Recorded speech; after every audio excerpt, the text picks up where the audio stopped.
दलों का संगठन एनडीए में है। आपने एलिगेशन लगाया कि भाई उनको पहिए की आवश्यकता पड़ रही है, सहारे की आवश्यकता पड़ रही है, तो उनका जवाब यह है कि इधर भी है। देखिए सर, बड़ा अच्छा सवाल उन्होंने प्रश्न उठाया और आपने मुझसे पूछा 42 नंबर है। ये बता दीजिए कि एनडीए की किस गठबंधन में, किस प्रदेश में, किस जगह पे मतभेद है। भाई बंगाल में आपके मतभेद है, बिहार में आपके मतभेद है, उत्तर प्रदेश में आपके मतभेद है, दिल्ली में आपके मतभेद है, पंजाब में आपके मतभेद है, महाराष्ट्र में आपके मतभेद है। तो भैया दल से क्या होता है, नंबर है ना। और आप बैसाखी क्यों बोल रहे हैं, बता रहे बैसाखी क्यों बोल रहा हूं। समाजवादी पार्टी कांग्रेस के साथ समझौता उत्तर प्रदेश में इसलिए नहीं किया, गठबंधन बनाना है। आज के दिन में मुस्लिम वोट कांग्रेस की तरफ मूव कर रहा है, उनकी मजबूरी थी उस वोट बैंक को इंटैक्ट करने के लिए, इसलिए उन्होंने टाई अप किया था। नंबर 1। नंबर 2 जो बात करते हैं प्रजातंत्र खतरे में, इस देश में जितने पैनलिस्ट बैठे हैं अभी इस समय, ये नहीं बता सकते कितने बार यहां पर राष्ट्रपति शासन लगा है। 132 बार राष्ट्रपति शासन लगा है और 90 टाइम्स हमारे माननीय कांग्रेस के लोगों ने लगाया है। और सारी छोटी पार्टियां, चाहे वो प्रादेशिक पार्टी हो, चाहे डीएमके हो, चाहे दूसरी पार्टी, उनकी सरकार को गिराया। मुलायम सिंह की सरकार गिराया, कल्याण सिंह की सरकार गिराया अपनी मर्जी के लिए। तो प्रजातंत्र तब खतरे में नहीं था। ये बताइए प्रजातंत्र खतरे में होता तो 27 पार्टी के नेता आकर के दिल्ली में क्या स्पीच दे सकते थे और टीवी में प्रवक्ता इस तरह से बातें कर सकते थे? नहीं कर सकते थे।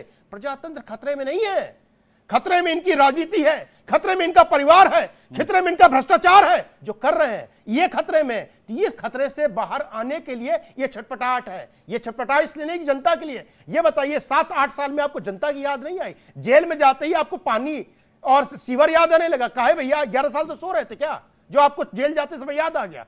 तो भैया सबको अपनी राजनीति जमीन जो है खसकती नजर आ रही है। तो सब जितने लोग हैं, चोर चोर गांव में कहावत होती है ना, चोर चोर मौसेरे भाई, तो सारे मौसेरे भाई होकर के मिल लिए। भैया अपना तुम देखो, हम तुम्हारा देखेंगे, हम एक दूसरे का साथ दे रहे हैं, ये चल रहा है। सिद्धार्थ जी आपका जवाब, उसके बाद मैं विक्रम जी आपके पास आ रहा हूं।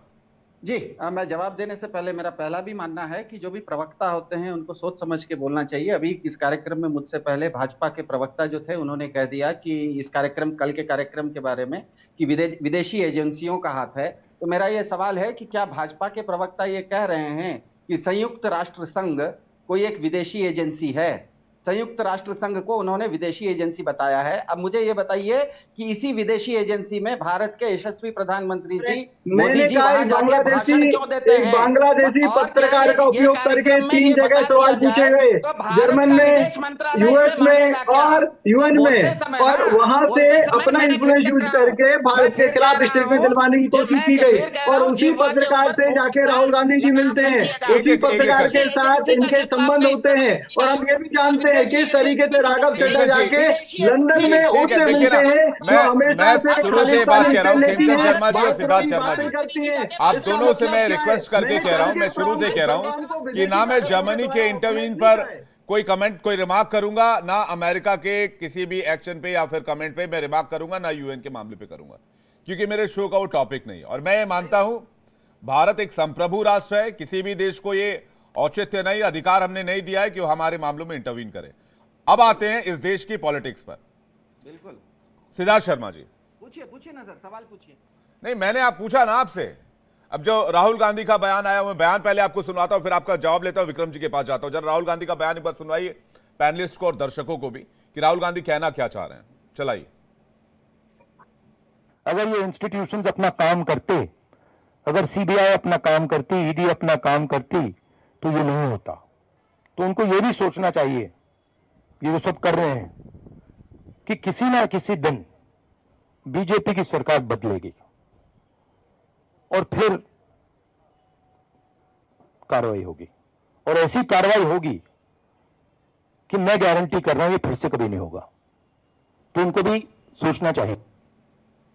ऐसी कार्रवाई होगी कि फिर से ऐसा नहीं कर पाएंगे, ये बात राहुल जी ने अपने उद्बोधन में कही है। मैं इसका लब्बो लुबाब समझना चाहता हूं। मैं सिद्धार्थ जी आपसे जवाब लूं, लेकिन विक्रम जी शायद इस पर रिएक्ट करना चाह रहे हैं। विक्रम जी देखिए, निश्चित तौर पे कार्रवाई होगी। क्यों नहीं होगी? जब राफेल की फाइल चोरी हो जाती है, जवाब तो देना पड़ेगा भैया। जीएसटी की मार में घपलाबाजी होती है, जवाब तो देना पड़ेगा भैया।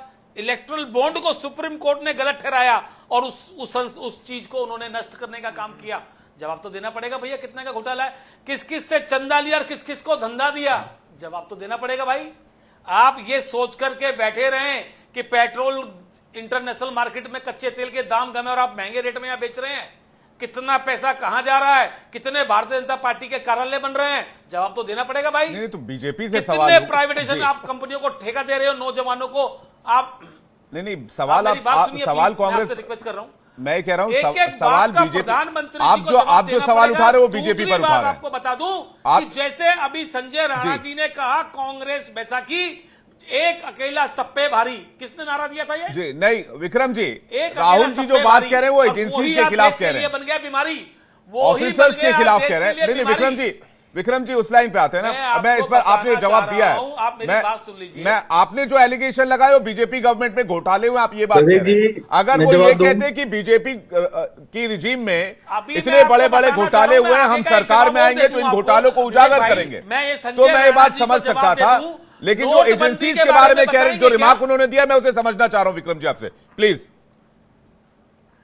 निश्चित तौर पे अगर एजेंसियों के ऊपर आज कलंक लगा हुआ है, एजेंसियां आज जिस प्रकार से तोता बन के काम कर रही हैं, चुनाव आयोग ने अपनी विश्वसनीयता खो दी है जी। आज ईडी सीबीआई ने अपनी विश्वसनीयता खो दी है। आज जिस प्रकार से ये लोग तोता बन के काम कर रहे हैं, ये विभाग जवाब देना पड़ेगा, बच नहीं सकते अपनी जिम्मेदारी से। और जिस प्रकार से भाई साहब अभी कह रहे थे कि कांग्रेस पार्टी को बैसाखी की जरूरत पड़ रही है, एक ही परिवार के दो दो तीन तीन लोगों को आपने सब दलों को जोड़ने का जो काम किया, एक अकेला सप्पे भारी, आज उसी को पड़ रही है बैसाखी की जरूरत।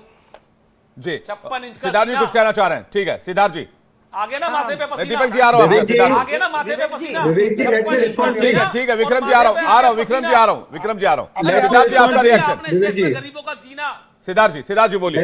हाँ विवेक जी, कि ईडी का काम है जो भी पैसा उगाही करता है मनी लॉन्ड्रर को पकड़ के जेल में डालना। हाँ। इसी आधार पर आपने अरविंद केजरीवाल को जेल में डाला है। तो क्या ये सही नहीं है कि ईडी ने ललित मोदी जैसे लोगों को, जिनके ऊपर ईडी का केस था, पीएमएलए केस था, उनको भारत से बाहर भागने दिया, और वो जो जिसने उनको भगाया उसके उनके वकील को भाजपा ने दिल्ली के नई दिल्ली सीट पर अपना प्रत्याशी बनाया। इसका मतलब एजेंसियों का दुरुपयोग तो स्पष्ट हो गया है। जिसको आपको पकड़ना था उसको आप बाहर भेज रहे हो, और जो स्कूल बना रहा था उसे आप जबरदस्ती जेल में रख रहे हो। तो यही तो खेल है कि भाजपा जिस तरह से एजेंसियों का दुरुपयोग कर रही है। घर में एक चाकू होता है, उस चाकू से आप सब्जी काट के खाना भी बना सकते हैं, उसी चाकू से आप किसी को घायल भी कर सकते हैं। भाजपा ने अपनी एजेंसियों का दुरुपयोग इसी ढंग से किया हुआ है।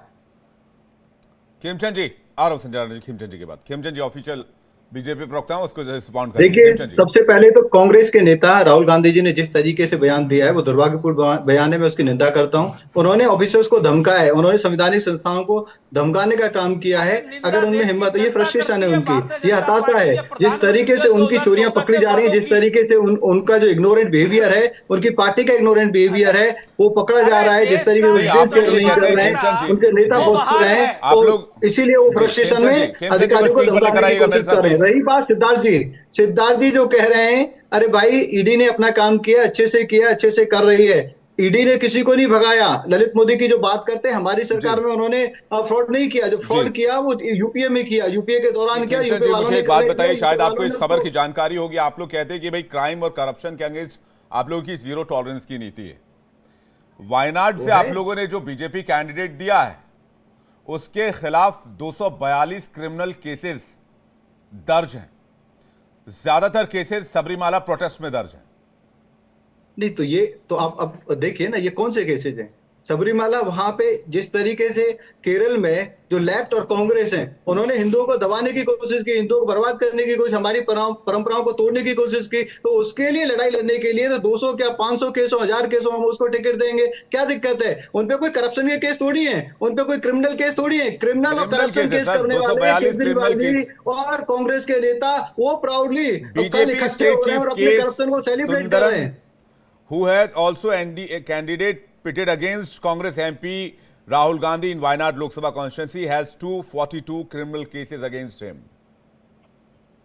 देखिए यहाँ पे राहुल गांधी पे केस हैं कौन से, फाइनेंशियल फ्रॉड के, और हमारे कैंडिडेट पे कौन से, समाज के लिए लड़ाई लड़ने के, और उन पे केस किसने दर्ज किए? चलिए अपने देखते हैं आने वाले चुनाव में क्या होता है। मैं संजय जी आपका इस पर फाइनल कमेंट चाहूंगा जल्दी से। मैं देखिए विवेक मैं विक्रम जी आ रहा हूं प्लीज। मैं एक जवाब दे देता हूं खेमचंद जी को, एक जवाब दे देता हूं जी। खेमचंद जी आप सुन लीजिए, आपने राहुल गांधी जी के मुकदमों के बारे में बोला, आप जरा तड़ीपार के मुकदमों के बारे में बताना चाहेंगे? नहीं पर्सनल रिमार्क्स अभी इस तरह के कमेंट्स नहीं, मैं संजय जी से फाइनल कंक्लूड करना चाहूंगा। विक्रम जी होल्ड कीजिएगा, मैं संजय जी को स्क्रीन पर प्लीज होल्ड कराइए सबको। संजय जी आपका फाइनल देखिए मैं विवेक यहाँ पे मैं किसी राजनीतिक पार्टी का प्रवक्ता नहीं, मेरा इसलिए मैं आपसे फाइनल रिमार्क ले रहा हूं। मैं चाहता हूं निष्पक्ष बातें आनी चाहिए। मैं चाहता हूं जो भी साक्ष्य रखे जाए, जो भी तथ्य रखे जाए, सत्यता पे रखा जाए। पहली बार ललित मोदी नहीं और नीरव मोदी है, और जो टोटल घोटाला हुआ तो 19,000 करोड़ रुपए का हुआ था, उसका आप जाके चेक कर लीजिए, रिकवर 20,000 करोड़ रुपए नहीं। कल के रैली से क्या विपक्ष को फायदा हो रहा है? जल्दी से 5 सेकंड। ये जो रैली कल कर रहे हैं, इनको 1 साल पहले करनी चाहिए थी। लेट हो गए, आप ये कह रहे हैं लेट हो गए। चलिए, जनता में लोकतंत्र में फाइनल फैसला जनता की अदालत में होता है, जन अदालत में होता है।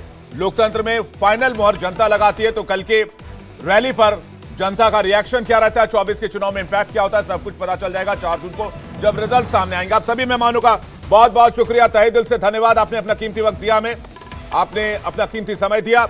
आइए देखते हैं आगे बढ़कर कि कल जो हमने सवाल पूछे थे उनके लकी विजेताओं के नाम क्या है। उसके बाद आपको बताएंगे कि 7 बजे हम आपको असंभव दिखाने वाले। लेकिन पहले देखिए 29 मार्च को पूछे गए सवाल, सबका हिसाब होगा में जो लकी विजेता उनके नाम है अमराराम परमार, पाली राजस्थान से, और कुसुम टंडन बोकारो झारखंड से। आप दोनों को मिलेगी शानदार घड़ी। इसी तरह देखते रहिए, सबका हिसाब होगा और जीतिए शानदार इनाम।